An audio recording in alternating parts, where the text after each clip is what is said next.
नमस्कार दोस्तों, 10 नवंबर 2025 को शाम के 6 बजे 6:45 पर रेड फोर्ट के पास एक सुनहरी मस्जिद में एक रेड फोर्ट में E20 गाड़ी निकल के आती है।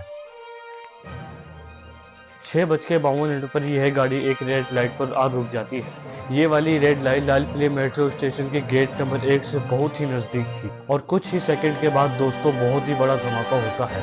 ये धमाका इतना बड़ा था दोस्तों कि आसपास की 6 गाड़ियां और 2 ऑटो रिक्शाज में आग लग जाती है भयंकर तरीके से।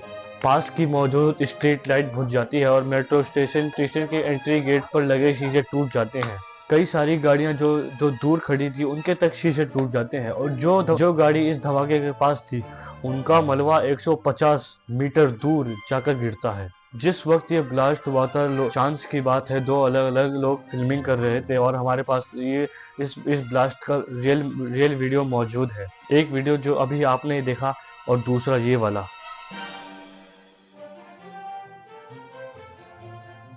सिटी इतनी ज्यादा थी कि कैमरे में जो दिखा सब कुछ हिल गया, यहाँ तक कि इतना बड़ा पेड़ तक भी हिल गया।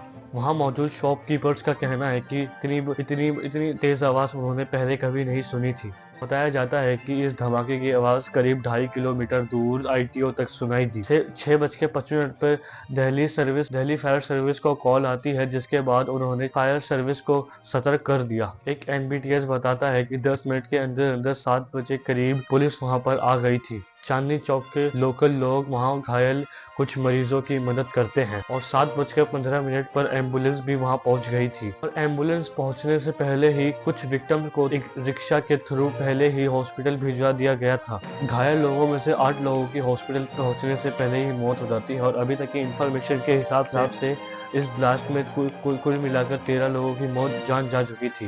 धमाके में कुल मिलाकर 20 लोग घायल होते हैं, जिन्हें तुरंत लोक नायक हॉस्पिटल पहुंचाया जाता है। कुछ समय बाद नेशनल इन्वेस्टिगेशन AIA और नेशनल सिक्योरिटी गार्ड NSD वहां पर मौके पर पहुंचती है। धमाके की सूचना मिलने पर बॉम्ब डिस्पोजल और इंफॉर्मेटिक्स की टीम मौके पर पहुंचती है। ये सारी एजेंसी साथ मिलकर मामले की जांच कर रही है, बट अभी तक सरकार की ऑफिस बताया नहीं गया है कि ये धमाका कैसे हुआ और किसने किया। इस घटना में मारे गए कुल 6 लोगों की पहचान हो पाई है, जिनमें से एक है उत्तर प्रदेश के रहने वाले लुकेश अग्रवाल, जो दिल्ली आए थे अपनी सास से मिलने के लिए। इसके अलावा अमरोहा में रहने वाले गुज्जर अशोक, जो अपनी ड्यूटी करके घर लौट रहे थे। एक विक्टिम नौमान जो शॉप में काम करते थे और इन्हीं की तरह है मोहम्मद जुम्मन, जो एक ई रिक्शा चलाते थे और अपनी फैमिली के इकलौते अर्नर। रात के 10 बजे के आसपास होम मिनिस्टर अमित शाह इन घायलों से मिलने के लिए इन हॉस्पिटल पहुंचते हैं और इसके बाद वह उस जगह पर भी जाते हैं जहां पर एक बड़ा धमाका हुआ था। इसके बाद उनकी तरफ से एक बड़ा हम बयान दिया सभी जाता है। अब यहाँ एंगल को सोर्स के हवाले से खुला इंडिया रखते में हुए बहुत सारी खबरें चल इसकी रही हैं, लेकिन गहन आपको तो जांच इनकी शुरू कर एबिलिटी दी। पता ही है। अब जो भी चीजें मैं आपसे बताने जा रहा हूँ, इसका महत्वपूर्ण ध्यान रखते हुए यह रखना, क्योंकि हो सकता है कि आने वाले अगले कुछ दिनों में ये खबरें गलत साबित हो जाएं। वैसे अगर ऐसा हुआ तो इस वीडियो के पिन कमेंट को चेक कर लेना, क्योंकि मैं वहां से मेंशन कर दूंगा। ओके, टाइम्स ऑफ इंडिया के सोर्सेस के हिसाब से बताता है कि इस गाड़ी Hyundai i20 के गाड़ी का नंबर था। द हिंदू ऑफ सोर्सेस ने बताया कि इस गाड़ी का ओनर मोहम्मद सलमान था, जो कि हरियाणा के गुड़गांव में रहने वाला था। पुलिस ने जब सलमान को रिटर्न में लिया तो उनको पता चला कि ये सलमान ने ये गाड़ी दिल्ली में रहने वाले के ओखला में उन्हें देवेंद्र को बेच दी थी। उसके बाद ये गाड़ी देवेंद्र ने एल्बम में रहने वाले किसी बंदे को बेच दी थी। उसके बाद ये गाड़ी पता नहीं किसी और के पास गई। कुछ खबरों के अनुसार यहाँ पर पुलवामा में रहने वाले किसी तारिक का भी एंगल है। इसकी आगे बात करते हैं। इससे पहले मैं बताना चाहूँगा कि दिल्ली के अलावा मुंबई के कई शहरों में अलग अलग जगहों पर हाई सिक्योरिटी तैनात कर दी गई है। हालांकि ऑफिशियल नहीं कहा गया है कि ये कोई आतंकी हमला था या कोई एक्सीडेंट था। कई ऐसी चीजें हैं जो इसकी तरफ संकेत करती है कि सरकार अब इसे आतंकी हमला मान कर ही चल रही है। पहला, दिल्ली पुलिस ने UAP के तहत एक FIR दर्ज करी है। इसका इस्तेमाल में आतंकवादी से संबोधन मामलों में ही किया जाता है। दूसरा, भूटान के दौरे पर नरेंद्र मोदी जी ने अपने भाषण के तहत के पीछे के षड्यंत्रकारियों को बख्शा। प्रधानमंत्री ने कहा ये जिसका भी हाथ है उसे बख्शा नहीं जाएगा और इसकी इन्वेस्टिगेशन को एनआईए के हवाले कर दिया गया है, जो कि एक काउंटर टेररिस्ट एजेंसी है, जैसा आपने अभी देखा था। अब इस पूरे एक्सीडेंट को फरीदाबाद में हुए एक घटना से लिंक करके देखा जा रहा है। दरअसल 10 नवंबर के ही दिन हरियाणा पुलिस ने कश्मीर में रहने वाले 2 डॉक्टरों को गिरफ्तार किया था। आरोप ये है कि डॉक्टर्स पाकिस्तान से जुड़े जैश-ए-मोहम्मद और गज़ावतुल्लाह के लिए काम कर रहे थे। जम्मू कश्मीर पुलिस ने जांच की तो उसमें उनको पता लगा कि डॉक्टर दिल मजीद पुराथर का नाम आया, जो उस वक्त उत्तर प्रदेश के में काम कर रहे थे। असल में कुछ साल पहले पोस्टर्स लगाए गए थे जिनमें पुलिस और आर्मी को धमकी दी गई थी। आदिल को सहारनपुर से गिरफ्तार किया जाता है और पता चलता है कि ये पिछले साल अक्टूबर तक गवर्नमेंट कॉलेज मेडिकल कॉलेज में काम करता था। इस कॉलेज में आदिल का लॉकर चेक किया तो इसमें एक AK-47 मिलती है आदिल की। फिर आदिल के जरिए पुलिस पुलवामा में रहने वाले डॉक्टर मुजम्मिल अहमद गनाई तक पहुंचती है, जो अभी फरीदाबाद की अल फलाह यूनिवर्सिटी में पढ़ता था। लगभग 10 दिन पहले मुजम्मिल को गिरफ्तार कर लिया गया था और उसके बयान के आधार पर अहमद के गांव में छापा मारा गया था, जहां उसने किराए पर एक घर ले रखा था।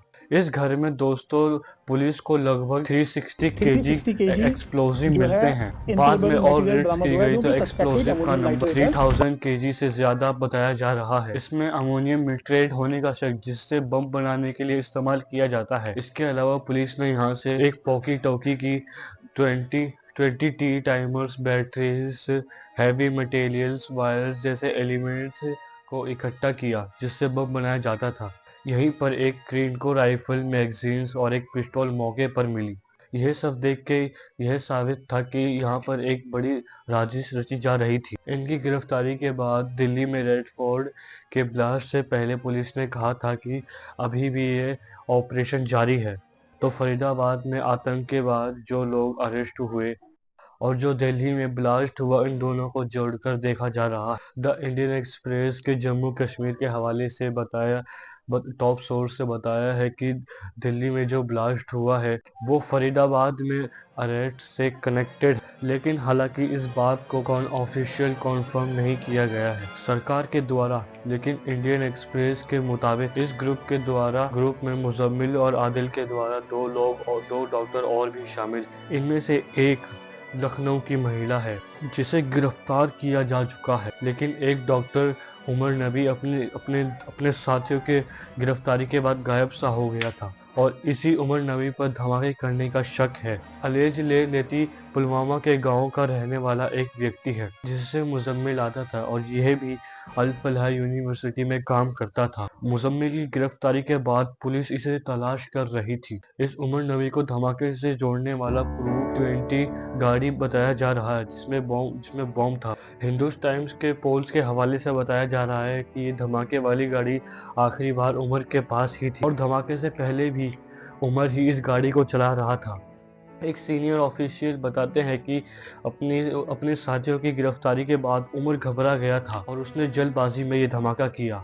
टाइम्स ऑफ इंडिया के सोर्सेस से कोट करते हुए कहा गया है कि यह ब्लास्ट प्लानिंग और डिस्पोजिशन में किया गया था।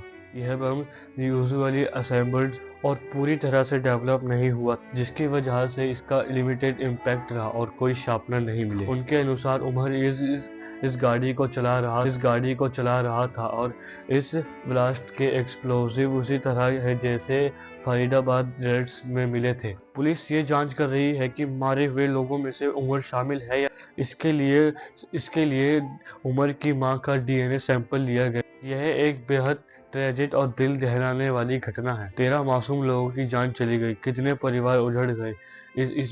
इसमें सबसे ऐसी घटनाओं के बाद सबसे जरूरी चीज वो होती है, वो यह है कि हम सब अपना ध्यान तथा विवेक बनाए रखें। आतंकवादियों का मकसद होता है देश में आतंक फैलाना और ऐसे समय में इसलिए ज़रूरी होता है क्योंकि ऐसे समय में हमें इसलिए ज़रूरी होता है एक दूसरे के साथ खड़ा होना। तीन चीज़ों से यहाँ पर दूरी बनाकर रखें। पहला, वो टीवी मीडिया चैनल्स जो इस एक्सीडेंट को स्लाइड करेंगे TRP के लिए। दूसरा, सोशल मीडिया पर नफरत ट्रोल्स जो इस एक्सीडेंट का इस्तेमाल करेंगे समाज में नफरत फैलाने के लिए। इन लोगों को पहचानना इतना मुश्किल नहीं है। यह हमेशा इस फिल्मी की तरह फोटो और वीडियो शेयर करते हैं। वो ऐसे आतंकवादी हमलों का इस्तेमाल करते हैं अपने अपने अंदर भारी नफरत को जस्टिफाई करने के लिए, समाज में यही नफरत फैलाने के लिए। और तीसरा, अपने अंदर के खुद बायस से लोगों की टेंडेंसी रहती है। जब किसी भी इंसिडेंट में सफिशिएंट इंफॉर्मेशन अवेलेबल नहीं है तो वो इंटेंटली जंप करने की कोशिश करते हैं। जैसे कि कई सारे कमेंट्स मैंने सोशल मीडिया पर देखे कि बिहार इलेक्शन के अगले दिन थी, उसके पिछली रात को इलेक्शन था, तो पक्का इस धमाके में कोई, मैं मानता हूं कि इस सरकार ने कुछ ऐसे काम किए हैं जिससे इन पर ट्रस्ट नहीं किया जा सकता। लेकिन इस तरीके से कंक्लूजन पर पहुंच जाना यह भी बहुत गलत है। चीजों को हमेशा क्राइटिकल नजरिए से देखें, लेकिन बेबुनियादी कंस्पिरेसी थ्योरी मत फैलाएं। लेकिन इसके अलावा यहाँ पर सवाल पूछने भी जरूरी हैं। कई सारे सवाल यहाँ पर उठते हैं, खास तौर पर होम मिनिस्टर अमित शाह के ऊपर। जनता के सामने उनकी काउंटेबिलिटी बनती है। आखिर बॉर्डर उनके कंट्रोल में है, देश की इंटरनल सिक्योरिटी उनके कंट्रोल में है। तो सबसे बड़ा सवाल यह उठता है कि आखिर कैसे आ गए 3000 kg एक्सप्लोजिव यहाँ पर फरीदाबाद में। ये वही सवाल है जो पहले उठा था 6 साल पहले पुलवामा हमले के दौरान। आखिर 300 kg एक्सप्लोसिव कैसे आ गए देश के अंदर। मैं उम्मीद करता हूँ आपको यहाँ पर अच्छे से इन्वेस्टिगेशन होगी और सालों तक की इंतज़ार नहीं करना पड़ेगा जनता को इस सवाल का जवाब पाने के लिए। मैं उम्मीद करता हूँ ये वीडियो आपका बहुत सीरियस और इन्फॉर्मेटिव लगा। अगर आपको इस वीडियो को देख के अगर आपकी कुछ राय हो तो कमेंट कर देना, और वीडियो देखने के लिए बहुत बहुत धन्यवाद। सब्सक्राइब करना मत भूलना।